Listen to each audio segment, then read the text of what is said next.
वरहमतुल्लाहि वबरकातुहू। एक दफ़ा फिर जो ये एसोसिएशन में राना हमज़म की जो ये आपकी खिदमत में हाज़िर है। जैसा कि आपको मालूम है कि हम चैप्टर 5 CRP की आज का डिस्कशन कर रहे हैं। हमने सेक्शन 54 तक चैप्टर 5 को डिस्कस कर लिया है। तो अब हम चैप्टर 5 को डिस्कस कर रहे हैं। सेक्शन 54 तक डिस्कस कर लिया है। अब हम सेक्शन 55 पे आते हैं। 54 तक हो चुका है पिछली वीडियो में। 55 में हम आते हैं। 55 क्या है? Arrest of vagabond habitual robbers एटीटी, यानी कि अल्फाज ही पता लग जाता है। रॉबर जो चोरी डकैती करते हैं, हैप्चुअल जो आदि जुर्म होते हैं, वैगाबाउंड जो भागे हुए होते हैं। क्लास 1 क्या कहती है? Any officer in charge of a police station may in like manner arrest or cause to be arrested। कोई भी police station officer in charge like a manner arrested to cause to be arrested गिरफ्तार कर सकता है। इसकी class ए क्या कहती है? Any person found taking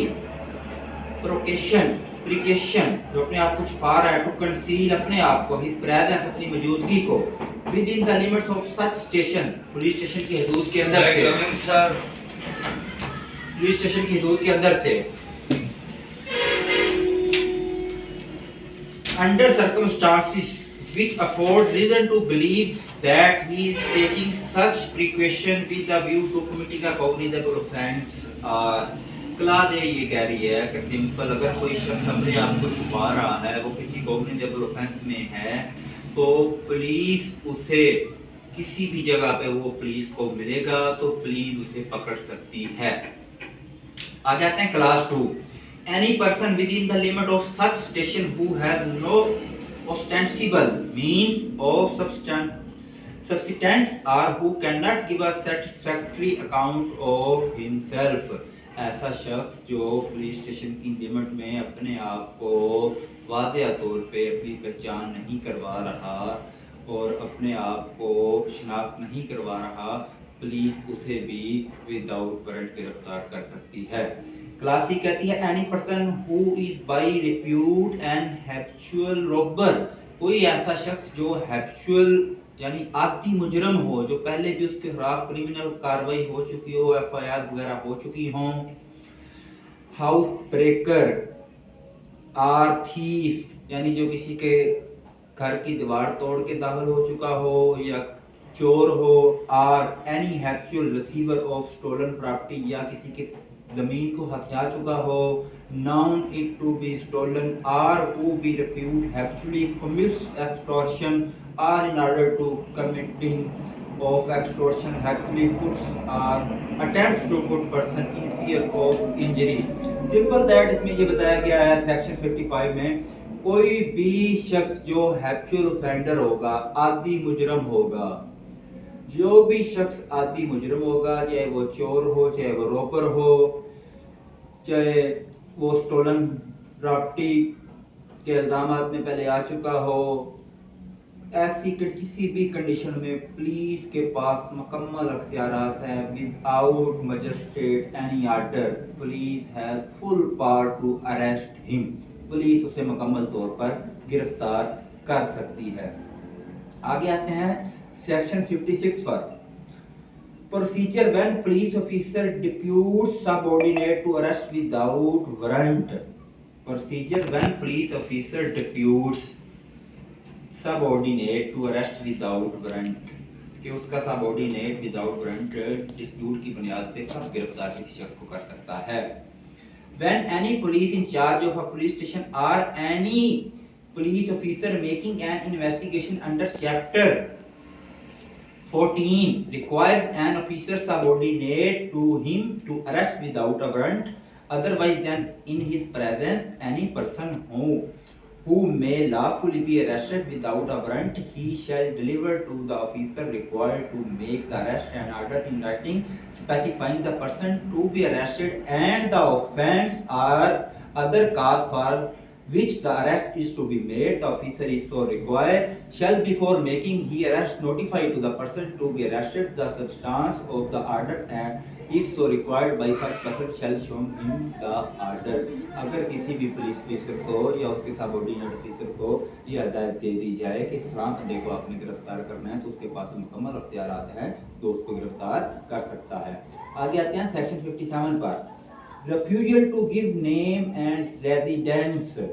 When any person who in the presence of a police station has committed or has been accused of committing a non-cognizable offence refuses on demand of such officer to give his name and residence or give a name or residence which such officer has reason to believe to be false, he may be arrested by such officer in order that his name or residence may be ascertained. अगर कोई शख्स police को मुतमिन नहीं कर सकता अपना नाम बताने के लिए, अपना नाम या अपना रहाइश, फॉर एग्जाम्पल कोई शख्स रोड पे जा रहा है, पुलिस उससे उसका नाम पूछती है, या फॉर एग्जाम्पल उसके पास अपना आईडी कार्ड नहीं है, वो अपना प्रॉपर घर का एड्रेस नहीं बता सकता, तो पुलिस भी उसे एक मुश्तबा शख्स समझकर विदाउट वारंट गिरफ्तार कर सकती है।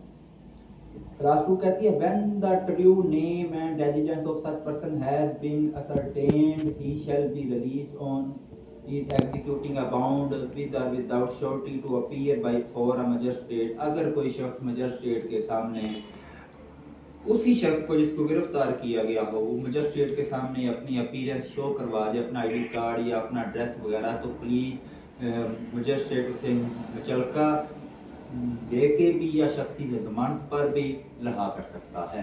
ये था जी हमारा सेक्शन 57। अब आ जाते हैं सेक्शन 58 पर।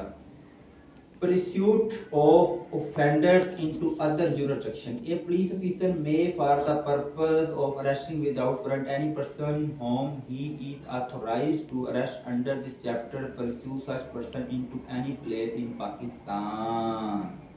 Explanation in the section police officer includes the police officer acting under this code as in Azad Jammu Kashmir। For example, अगर किसी शख्स ने जुर्म किया है पंजाब में, वो चला गया है आज़ाद कश्मीर में, पुलिस के पास मुकम्मल अख्तियारात हैं, वो मुतलका आज़ाद कश्मीर का जो वो वाला इलाका होगा जहाँ पे वो शख्स होगा, उसके ज़िम्मे लगा दे कि फलां शख्स इश्तिहारी है या पुलिस को उसकी ज़रूरत है या पुलिस से भागा हुआ है, तो आप उसको गिरफ्तार करें। तो इस तरीके से भी उसे गिरफ्तार किया जा सकता है। आगे आता है section 59। Arrest by private persons and procedure on such arrest. Private person को कैसे गिरफ्तार किया जा सकता है और उनको गिरफ्तार करने का तरीक़ेकार क्या है। क्लास 1 कहती है any private person may arrest any person who in his view commit a non bailable and cognizable offence. कोई भी शख्स नॉन बेलेबल और नॉन कॉग्निजेबल ऑफेंस कमिट करता है, और एन प्रोक्लेम्ड ऑफेंडर अपने आप को छुपाने की कोशिश करता है, एंड विदाउट अननेसेसरी डिले, बगैर किसी वजह से डिले करता है, shall make over any person so arrested to police officer, तो पुलिस उसे किसी भी वक्त गिरफ्तार कर सकती है। और in the absence of a police officer take such person or cause him to taken in the custody to nearest police station. या पुलिस ऑफिसर अगर नहीं तो उसे गिरफ्तार कर सकता, तो कोई भी शख्स उसे गिरफ्तार करके मुतलका पुलिस के हवाले कर सकता है। क्लास 20 की कहती है if there is reason to believe that such person come under the provision of section 54, a police officer shall rearrest him।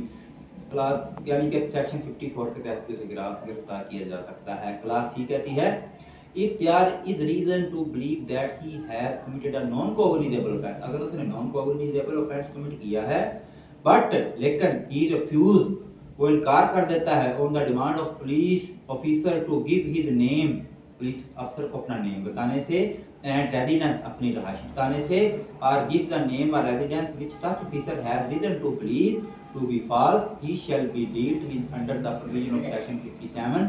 If there is no sufficient reason to believe that he has committed any offence, he shall be at once release, तो उस शख्स को release किया जा सकता है जो शख्स पुलिस को मुतमइन कर सकता है कि मैं यहाँ का रहायशी हूँ, ये मेरा आईडी कार्ड है, ये मेरा एड्रेस है, पुलिस उसको छोड़ देती है, रिलीज कर देती है। लेकिन हमारी पुलिस का क्या है, हमारी पुलिस वैसे शख्स को भी 5000, 2000, 4000 जितने पैसे होंगे उतने लेके ही छोड़ेगी। पंजाब पुलिस है, पंजाब पुलिस जिंदाबाद हरामखोरी में। आगे आ जाते हैं जी section 60। Person arrested to be taken before magistrate or officer in charge of police station. A police officer making an arrest without warrant shall, without unnecessary delay and subject to provision herein contained as to bail, take and send the person arrested before a magistrate having jurisdiction in the case or before the officer in charge of police station. अगर किसी भी शख्स को police गिरफ्तार करती है तो police के पास मुकम्मल अख्तियारात है। कानून में लिखा गया है कि पुलिस फौरी तौर पर उस शख्स को मुतलका मजिस्ट्रेट के आगे पेश करेगी। विद इन 24 आवर के अंदर अंदर उसे पेश किया जाएगा। देखिए हमारे चैप्टर 5 के 60 सेक्शन हो गए हैं। अभी हमने पढ़ा है 55 से लेकर 60 सेक्शन तक 6 सेक्शन पढ़े हैं। इंशाल्लाह अगले लेक्चर में मेरी पूरी कोशिश होगी कि हम चैप्टर 5 को क्लोज कर दें। तब तक के लिए इजाज़त दीजिएगा। जोया लॉ एसोसिएशन की तरफ से, राना हमजा जी जोया एडवोकेट की तरफ से अल्लाह हाफिज़। दुआ में याद रखिएगा। पाकिस्तान जिंदाबाद।